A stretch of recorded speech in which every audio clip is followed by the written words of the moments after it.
Mike Elias changes managers. The results are very much the same. Cade Stroud makes his major league debut. We'll talk about it. And Zach Eflin gets absolutely smoked for the first time this year in one of the worst performances of his career. Hello, everybody. I'm Jon Leiberman. This is Orioles Digest. And, folks, this is what rock bottom looks like. Rock bottom, unfortunately, looks like a 15-30 record, 11 games out of first place on May 19th for the Baltimore Orioles. Nobody saw this coming. So much to get to during this edition of Orioles Digest. Zach Eflin, look, he's been great, so you knew at some point he was going to get destroyed. He got destroyed. This is what rock bottom looks like.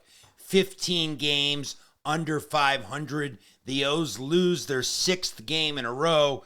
We are going to talk about the major league debut for Cade Stroud, and we're also going to talk about one bright spot, Jackson Holliday, looking like a true not only major league hitter, but potentially major league star as well. And again, like, subscribe, do all the things. We're here all season. I'm going to tell you what I think about the remainder of the season as well coming up. But hey, let's begin with it. The O's lose their sixth in a row. Zach Eflin had not allowed more than 3 runs in any of his Orioles appearances to this point. In 5 1/3 innings on Sunday, he allowed 8. That's tied with his career high that he last set in 2017. Look, nobody is going to put any of this on Zach Eflin. You know, every starter deserves a bad start here and there. But again, this just shows the levels that the Orioles are facing right now. Sunday was the Birds' 45th game of the season. As I alluded to, it was also their 30th loss. That's a mark that they didn't hit until their 79th game last season. So again, look, that's the news. I mean, we can't candy coat it. This is what's happening for the Birds right now. This is where we are. And in case you missed it, also to add insult to injury, Kyle Gibson got shelled on Saturday as well. He allowed the first 6 batters to reach. All scored. He was pulled after retiring. I think he just retired 2 batters in his 10-6 loss.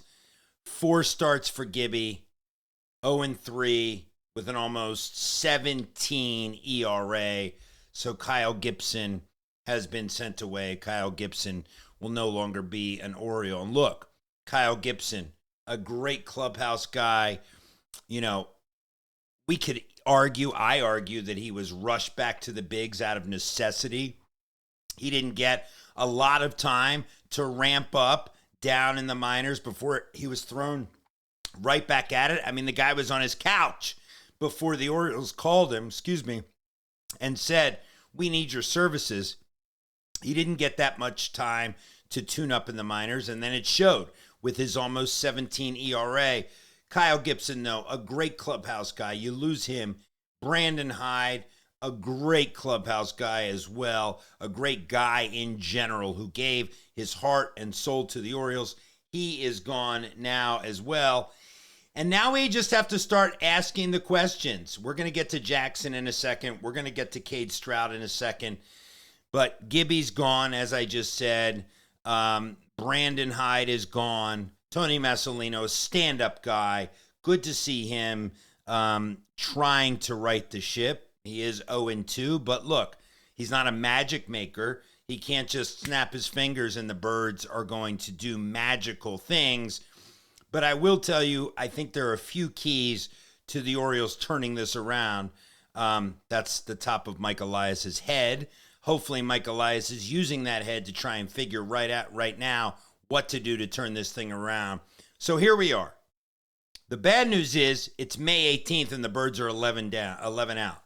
The good news is It's only May 18th. And you've heard the team talk a lot about getting back to 500. That's a steep climb, getting back to 500. But I think if the Birds can, I'm just going to lay it out. At the All-Star break, if the Orioles aren't 6 or 7 games out of either the division or the wild card, then I think you see them become sellers, dumping some of the big league talent that the Orioles have, the Ryan Mountcastles of the world, maybe Cedric Mullins, though he has been outstanding, just to make room for some of the younger guys to play the second half of this season and try to put together some chemistry as you lead into next year. It is not impossible that at the break, the Orioles could be 6 or 7 down. Not impossible at all, but something has to change. One change that's happening, Gibby gone, Cade Stroud right here, making his major league debut, and we can look at who Cade Stroud is if you want to take a closer look. 2019, the Birds chose him in the 12th round. He's out of West Virginia. Really kind of strong right-handed pitcher, made his major league debut. And he had his first strikeout as a Bird. He did give up, as you can see. He has a 9 ERA, but 1 appearance. But Cade Stroud has really good stuff.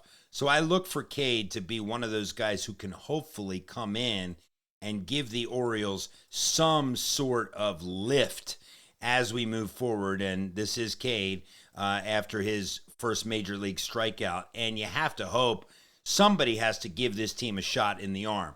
Another person who's going to be vital to giving this team a shot in the arm is Jackson Holliday. So Holliday has really come along over the last 7 to 10 games. These are the stats over the last 7 to 10 games. Sunday, 2 hits, a run, a ribby, a home run. He hit a homer Saturday. He hit a homer Sunday. He's clearly finding his power. He's all the way back to 275 in terms of his batting average. He's got 6 dingers. He actually has the second highest on-base plus slugging for a second baseman in the American League. So you could potentially, if he keeps it up, be looking at an all-star named Jackson Holliday as well. But Holliday has to be a key to this turnaround. If he can be strong and he can pick up, the bottom part of the O's lineup, and somehow you get Adley hitting. We know Cedi is hitting. O'Hearn is being O'Hearn. There are some signs of life, but the Orioles are clearly on life support at this moment. They just have to string together a few wins. Easier said than done. Nobody saw 15 games below 500 on May 19th happening, but here we are. I'm Jon Leiberman, Orioles Digest.